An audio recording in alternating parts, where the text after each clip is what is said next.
ओम शांति। 22/7/2023 के ईश्वरीय महावाक्य हैं। आज के साकार मुरली का सार है। बाबा ने कहा, मीठे बच्चे, आप मुए मर गई दुनिया। बाप का बनना अर्थात देह अभिमान टूटना, एक बाप के सिवाय और कुछ भी याद ना आए। प्रश्न है मुरली का, अंत का समय समीप देखते हुए कौन सा स्लोगन सदा याद रखना है? उत्तर में बाबा ने कहा, किनकी दबी रहेगी धूल में, किनकी राजा खाए।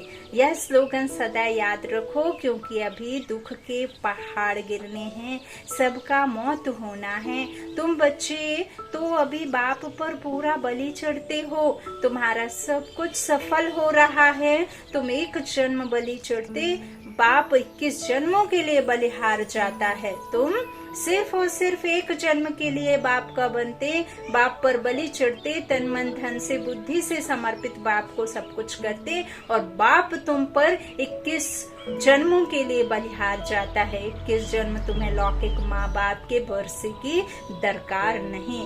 द्वापर से फिर जैसा कर्म वैसा फल मिलता है। बहुत गुहाराज आज बाबा ने बताया है। गीत है, मैं एक नन्हा सा बच्चा हूँ। ओम शांति। यह तो मनुष्य मात्र जानते हैं कि ऊंचते ऊंच भगवान है। भगवान को हमेशा परम पिता परमात्मा कहते हैं, और उनका ऊंचा नाम भी है, ऊंचा ठाव भी है। सबसे ऊंच मूल वतन में रहते हैं।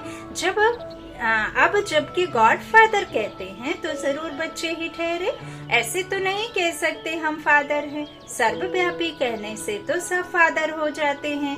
उनको तो हमेशा परे परम धाम में रहने वाला परम पिता परमात्मा कहा जाता है। ऊंचते ऊंच भगवत, बाबा कहते ऊंचते ऊंच भगवत, इसलिए सब भक्त उनको याद करते हैं। कहते भी हैं, भगवान को ही भक्तों की भक्ति का फल देने यहाँ आना पड़ेगा।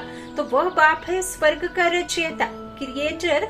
जरूर नई दुनिया ही रचेंगे, तो वह आएगा कहाँ? क्या पतित दुनिया में व पावन दुनिया में? बाबा कहते हैं, पावन दुनिया को पावन बनाने आएगा क्या? पतित दुनिया को पावन बनाने पतित पावन आएगा ना। तो देखो, यह बात अच्छी रीति धारण करने की है। तुम कोई छोटे नहीं हो, शरीर के ऑर्गन्स तो बड़े हैं ना। तुम जानते हो, सभी बाप को याद करते हैं, समझते हैं यहाँ दुख है, हमको ऐसी जगह ले चलो जहाँ शांति सुख हो। ड्रामा अनुसार बाप को आना ही है। बनी बनाई बन रही, इसमें कोई फर्क नहीं हो सकता। वर्ल्ड की हिस्ट्री ज्योग्राफी चक्र लगाती रहती है। 4 युग फिरते रहते हैं। कलयुग के बाद होता है संगम युग। कलयुग और सतयुग के बीच का यह है कल्याणकारी धर्मायु युग। यह है पुरुषोत्तम युग, अर्थात उत्तम ते उत्तम। यहाँ आत्मा कैसी बनती है? उत्तम बनती है, उत्तम ते उत्तम, है ना। हम विश्व के जो सतो प्रधान राजा राजी बनते हैं, राजा रानी महाराजा महारानी बनते हैं, सतो प्रधान दुनिया के, तो वो श्रेष्ठ ते श्रेष्ठ बाप आकर आत्मा को शुद्ध करके उत्तम ते उत्तम बनाता है।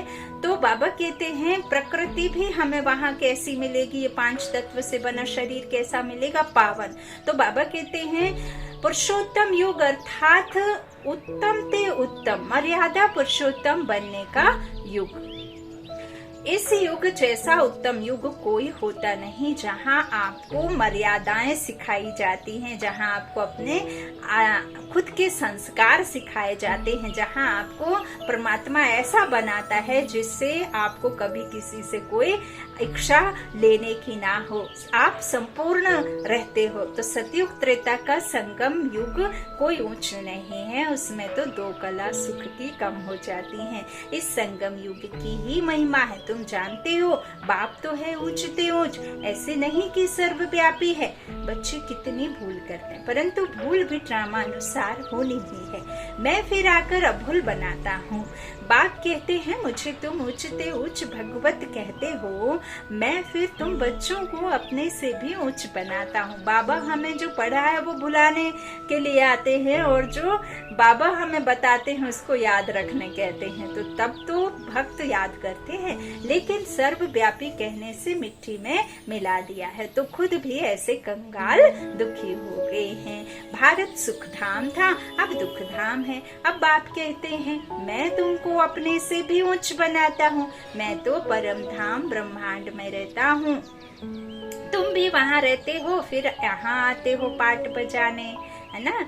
हम अव्यक्त रहते हैं ना, हम अव्यक्त कैसा, हमारा जो निज स्वरूप है वो कैसा है, ज्योतिर्बिंदु है। जब हम वो व्यक्त दिखाई देने वाला ये शरीर पहन लेते हैं तब फिर हम कर्म करते। तो बाबा कहते तुम यहाँ ये शरीर पहनकर पाठ बजाते हो, जानते हो ब्राह्मण है ऊंचे ते ऊंच छोटे, तो ऊंचे ते ऊंच शिव बाबा की क्या निशानी रखेंगे। वह तो एक स्टार है, जैसे आत्मा वैसे परमात्मा चमकता है। प्रकृति के बीच में अजब सितारा आत्मा का रूप है ही स्टार। यह बना बनाया ड्रामा है, इसमें सभी आत्माएं ब्रह्मांड निराकारी झाड़ में रहती हैं, जिसको निर्वाण धाम कहा जाता है। आत्माएं निराकारी दुनिया स्वीट होम में आती हैं।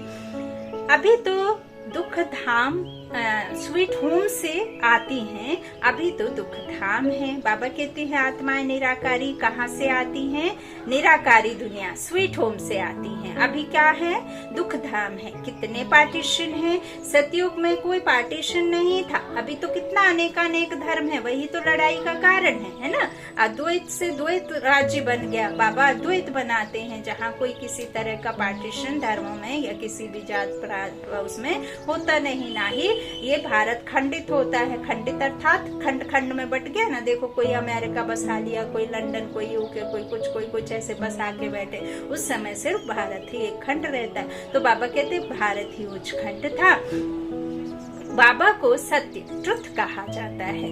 बाबा कहते हैं मैं सचखंड स्थापन करने आता हूँ, तो जरूर नई दुनिया स्थापन कर पुरानी दुनिया को मिटाना पड़े ना। अभी दुख के तो पहाड़ गिरने वाले, किनकी दबी रहेगी धूल में। वह भी समझते हैं कि हम जो बॉम्ब्स बनाए आपस में आंख दिखाते हैं, तो आखिर खात्मा तो जरूर होना है, परंतु पता नहीं कौन प्रेरक है जो ऐसी चीज बनवा रहे हैं। गीता में भी है कि पेट से मूसल निकले, यह है सारी बुद्धि की बातें। बॉम्ब्स निकलते हैं अपने नेशन का विनाश करने।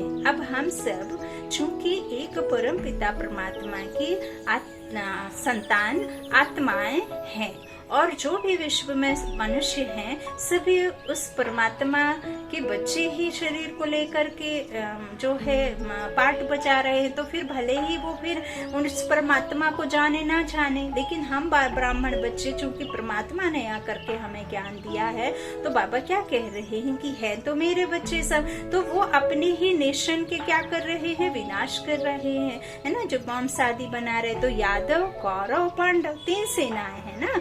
यादव कौरव लड़कर खत्म हुए, बाकी कौरव पांडव हुए, कोई लड़ाई नहीं होती, तुम्हारी कोई से युद्ध नहीं। तुम हो योग बल वाले राज ऋषि, सन्यासी हैं हठ योग ऋषि। वह शंकराचार्य, वह शिवाचार्य, श्री कृष्ण आचार्य नहीं कहेंगे। वह अब नॉलेज ले रहा है फिर सो श्री कृष्ण बनने के लिए। यह राजधानी स्थापन हो रही है, तुम पतित कांटों से देवी फूल बन रहे हो, फिर वहाँ कोई कांटे नहीं होंगे। गीत में भी सुना, आओ अजामिल जैसे पापियों का उद्धार करो। माया भी जाता है पतित पावन, वही सतगुरु है। बाबा कहते हैं जिस तरह से कहते हैं, गीत भी सुना है कि आओ अजामिल जैसे पापियों का उद्धार करो, तो इसीलिए फिर बाबा कहते गाया भी जाता है ना, गाना है ना कि पतित पावन वही सतगुरु है।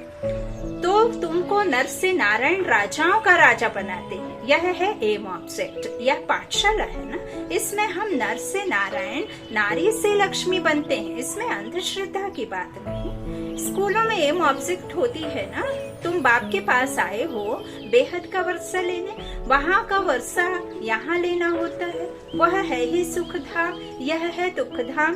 गीत में सुना है, मैं छोटा सा बच्चा हूँ, तुम बच्चे हो ना, फिर चाहे कोई 25 वर्ष का हो, चाहे कोई 20 वर्ष का हो और चाहे कोई 50 वर्ष का आकर के पढ़ाई परमात्मा से पढ़े, तो बाबा के बच्चे हैं ना, छोटे बच्चे हैं, तो बाबा कहते एक दिन का बच्चा भी वर्षा ले सकता है। एक दिन में यदि उसको परमात्मा और आत्मा का ज्ञान समझ आ गया, वो ब्राह्मण तो अपने विकारों से दूर हो गई, आत्मा बन गई शुद्ध, तो फिर बाबा कहते उनको भी वर्षा मिलेगा। फिर भले ही वो एक दिन का क्यों ना हो, एक दिन में ही उसको सब मिले, तो वो धारणा कर ले, बस देवत्व आ जाए तो चला वो स्वर्ग में। बाबा कहते बेहद का बाप फिर भारत को हीरे जैसा बनाने आया है। सतयुग में कितने हीरों जवाहरों के महल थे, बात मत पूछो। फिर जब भक्ति मार्ग शुरू होता है तो पतित राजाएं बैठ सोमनाथ जैसा मंदिर बनाते हैं। राजाओं के पास मंदिर होते हैं, आजकल तो बहुत ही मंदिर बनाते रहते हैं। सबसे मुख्य मंदिर किसने बनाया होगा?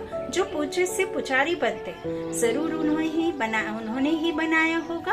आप ही पूज्य, आप ही पुजारी। यह महिमा परमपिता परमात्मा की नहीं है, उनकी महिमा तो सबसे न्यारी है, प्यारी है ना।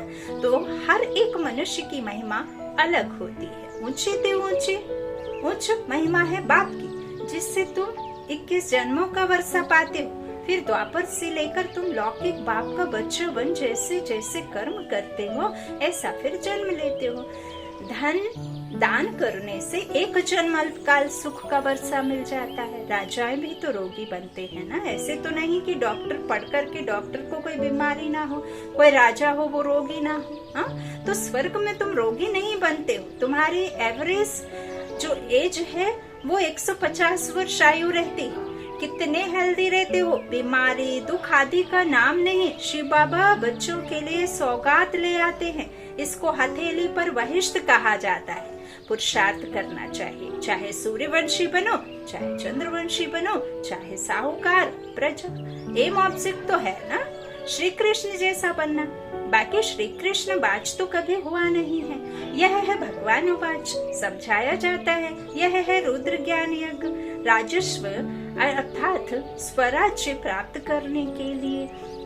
शास्त्रों में तो बड़ी कहानी लिख दी है, बाप पर बलि चढ़ने से बाप फिर 21 जन्म बलि चढ़ते हैं। बाप तुम बच्चों को ऊंचे ते ऊंच बनाते हैं। ब्रह्मांड में रहने वाले ब्रह्मांड के मालिक ठहरे ना। हाँ, फिर तुम विश्व के मालिक बनते हो। मैं विश्व का मालिक नहीं बनता हूँ, तुमको बनाने के लिए आता हूँ। तुम कहते भी हो पतित पावन आओ, आकर पावन बनाओ, फिर सर्वव्यापी कैसे ठहरा? सदगति दाता पतित पावन तो एक ही बाप है। इस समय सभी तमो प्रधान बन गए हैं। सतो रजो तमो से सबको पास करना ही है। हर चीज पहले सतो प्रधान होती है, फिर तमो प्रधान बनती है। सतयुग में भी देवी देवताएं सतो प्रधान, फिर त्रेता में सतो, राम राज्य क्षत्रिय, फिर रजो में वैश्य, तमो में शूद्र। देखो बाबा ने ये चारों युगों का बताया है। फिर बाबा कहते हैं एक जन्म में भी लेते हो तो तुम्हारे 3 आत्मा 3 स्टेज से गुजरती है। बचपना, फिर जो है टीनेज होती है जिसे हम जवानी कहते हैं, और फिर बुढ़ापा। तो इस तरह से बाबा हमें क्या बता रहे, बेहद का, कि देवी देवताएं सतो प्रधान, फिर त्रेता में सतो, राम राज्य क्षत्रिय, फिर रजो में वैश्य, तमो में शूद्र वर्ण भी है ना। तो विराट रूप में देवता क्षत्रिय वैश्य शूद्र दिखाते हैं। बाप और ब्राह्मण गुम कर देते हैं। बाप और ब्राह्मण को क्या करते, गुम कर देते।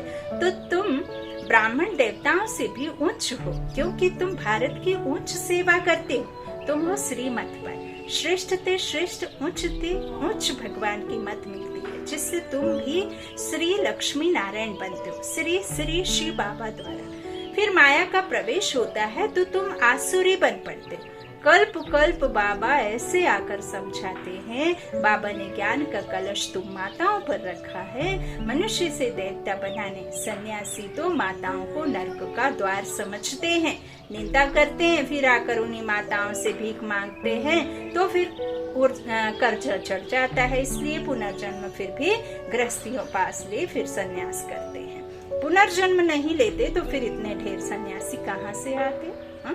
भारत पवित्र था, संपूर्ण निर्विकारी दुनिया कहा जाता है।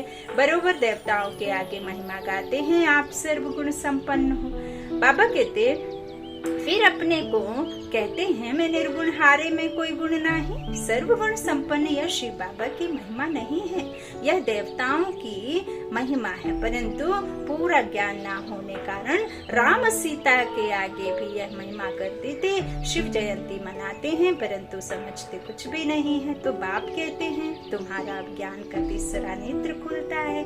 देवताओं को तीसरा नेत्र होता नहीं। चित्रों में देवताओं को दिखाते हैं परंतु वास्तव में है तुम्हारा। परंतु तीसरा नेत्र खुला फिर बंद भी हो जाता है। आश्चर्यवत सुनंते पछंते और औरों को सुनावंते फिर भी भागंते हो जाते हैं। बहुत अच्छे अच्छे बच्चे माया से हारते हैं। बाप युद्ध कराते हैं 5 विकारों पर जीत पहनाने ले। बाकी और युद्ध तो है नहीं। तुम अभी हो ब्रह्मावंशी, फिर देवता बनेंगे। अभी शूद्र से ब्राह्मण वर्ण में आए हो। इस समय सृष्टि का चक्र पूरा बुद्धि में है। नाटक पूरा होता है। बाप ले चलने ले आए हैं। माया ने सबको पतित बनाया है। अब बाप कहते हैं योग अग्नि से तुम विक्रमाजीत बनो। इसमें मेहनत है और कुछ करना नहीं है। बाप को याद करना है।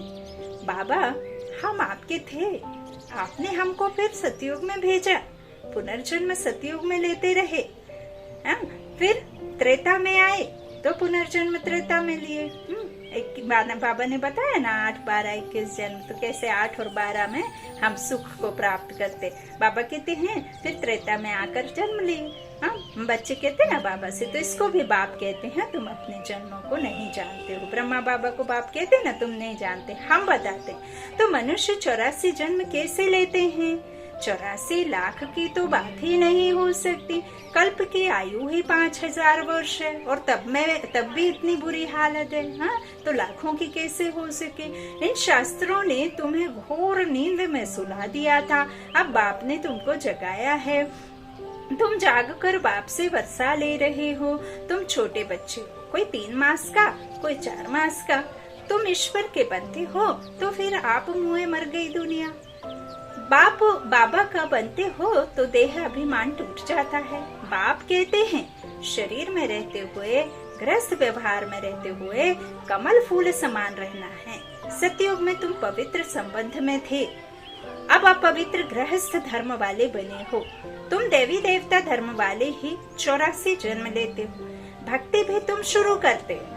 पूज्य से पुजारी तुम बनते हो। शास्त्र आदि भी बाबा कहते जो इसने सबसे पहले आए होंगे उसी ने लिखे बनाए होंगे। तो पहले तुमने अव्यभिचारी भक्ति की, अब भक्ति भी व्यभिचारी बन पड़ी।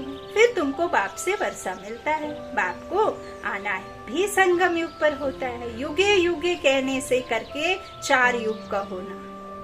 बाबा कहते हैं युगे युगे कहने से करके 4 युग का होना। फिर 24 अवतार 25 अवतार कैसे हो सकेंगे? God is one. रचयिता भी एक है तो उनकी रचना भी एक है। अच्छा, मीठे मीठे सिकिलादे बच्चों प्रति माता पिता बाप दादा का याद प्यार और गुड मॉर्निंग। रूहानी बाप की रूहानी बच्चों को नमस्ते। हम रूहानी बच्चों की रूहानी माता पिता बाप दादा को याद प्यार और गुड मॉर्निंग। बाबा का आज का धारणा के लिए मुख्य सार है। पहला, स्वराज्य के लिए बाप पर बलि चढ़ना है।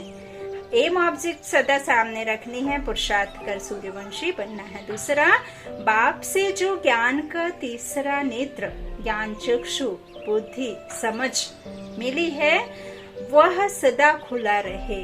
माया की प्रवेशता ना हो जाए, इसका पूरा ध्यान रखना है। योग अग्नि से विक्रमाजीत बनना है। वरदान है सर्व संबंधों से बाप को अपना बनाकर एक रस रहने वाले नष्टो मोहा स्मृति स्वरूप भव। नष्टो मोहा स्मृति स्वरूप बनने के लिए सर्व संबंधों से बाप को अपना बनाओ। किसी भी दैहिक संबंध में बुद्धि का लगाव ना हो। अगर कहीं भी लगाव होगा तो बुद्धि भटकेगी। बैठेंगे बाप को याद करने और याद वही आएगा जिसमें मोह होगा। किसका मोह पैसे में होता है, किसका जेवर में, किसका किसी संबंध में। जहाँ भी होगा वहाँ बुद्धि जाएगी। अगर बार बार बुद्धि जाती है तो एक रस नहीं रह सकते। स्लोगन है प्रकृति को दासी बना दो तो उदासी दूर भाग जाएगी। प्रकृति को दासी बना दो तो उदासी दूर भाग जाएगी। अच्छा, ओम शांति।